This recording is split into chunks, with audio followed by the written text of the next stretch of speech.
وَيْلٌ لِّلْمُطَفِّفِينَ الَّذِينَ إِذَا اكْتَالُوا عَلَى النَّاسِ يَسْتَوْفُونَ۔ ناظرین، آج ہم موجود ہیں خانوال میں۔ میں ہوں آپ کے میزبان طیب مقصود اور آپ دیکھ رہے ہیں ٹی ایم اسلامک اسٹوڈیو۔ ہمارے ساتھ ایک طالب علم موجود ہیں جو کہ ماشاءاللہ قرآن پاک یاد کرنے کی سعادت حاصل کر رہے ہیں، تو ہم ان سے کچھ سوال جواب کریں گے۔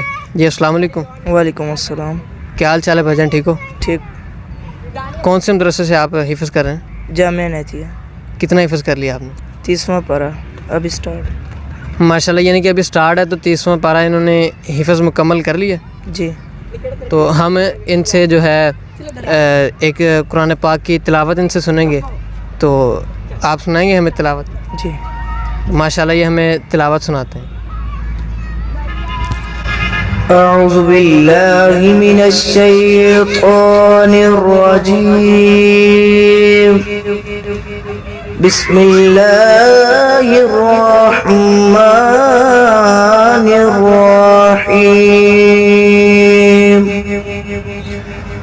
وَيْلٌ لِّلْمُطَفِّفِينَ الَّذِينَ إِذَا اكْتَالُوا عَلَى النَّاسِ يَسْتَوْفُونَ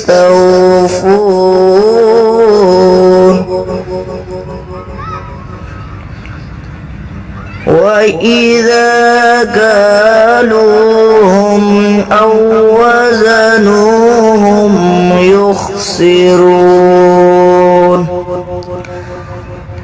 أَلَا يَظُنُّ أُولَئِكَ أَنَّهُمْ مَبْعُوثُونَ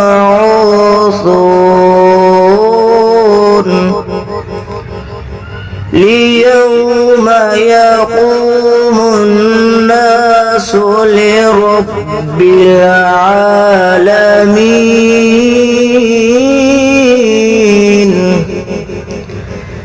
كَلَّا إِنَّ كِتَابَ الْفُجَّارِ لَفِي سِجِّينٍ وَمَا أَدْرَاكَ مَا سِجِّينٌ كِتَابٌ مرقوم۔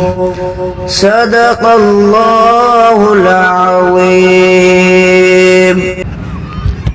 جی ماشاءاللہ، بہت اچھی آواز میں بھائی جو ہے تلاوت کلام پاک کر رہے تھے، تو ہم ان سے ایک دو سوال اور پوچھیں گے اور پھر اجازت چاہیں گے کہ یہ جو مہینہ چل رہا ہے یہ مسلمانوں کے پہلے خلیفہ ان کی یوم وفات اسی مہینے کے اندر تھی، تو ہم ان سے سوال کرتے ہیں کہ مسلمانوں کے پہلے خلیفہ کون تھے؟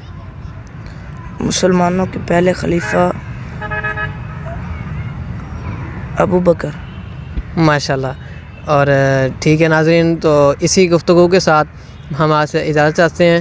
دیکھتے رہیے ٹی ایم اسلامک اسٹوڈیو۔ پاکستان زندہ باد، LSS یوتھ فورس پائندہ باد۔